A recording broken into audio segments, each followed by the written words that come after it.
నమస్కారం విఎస్ఆర్ గారు. ఈ స్వచ్ఛ ఆంధ్ర చైర్మన్గా అయినందుకు కంగ్రాచులేషన్స్. థ్యాంక్ యూ అండి.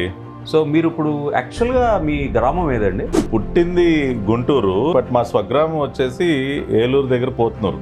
మరి హార్డ్ కోర్ కమ్యూనిస్ట్ ఫ్యామిలీలో ఉండి పట్టాభిరామ్ అంటే రాముడు పేరు పెట్టడంలో ఉన్న ఒక ఎసెన్స్ ఉంది. అమ్మమ్మ పేరు పట్టాభిరామ గారు, చలసాని పట్టాభిరామమ్మ.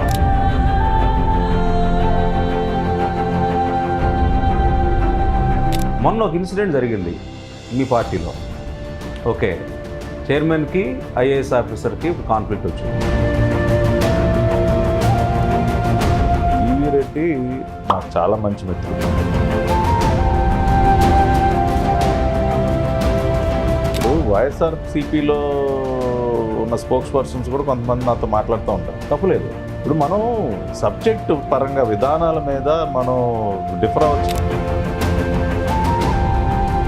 అంటే ఆ రోజుల్లో అసలు అధికార పక్షం ప్రతిపక్షం ఒక దేశం కోసం పనిచేసింది. ఇప్పుడేమో 2019 తర్వాత వ్యవస్థ చెడిపోయింది, కానీ మన రాష్ట్రంలో ఒక వ్యక్తి వల్ల.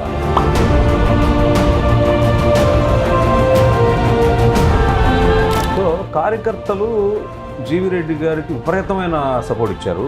ఎందుకు అది ఎందుకు అంటే కార్యకర్తలను మేనేజ్ చేయడంలో పార్టీ ఫెయిల్ అయిందా? ఇక్కడ కార్యకర్తల నుంచి మద్దతు రావటం, ఉదాహరణకి విషయం మనం చూసినట్లయితే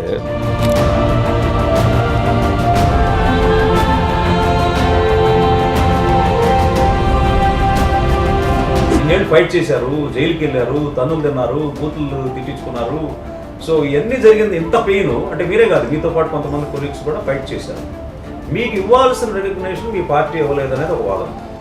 సార్, ఇప్పుడు నేను ఒకటి బిలీవ్ చేస్తాను, పదవి వల్ల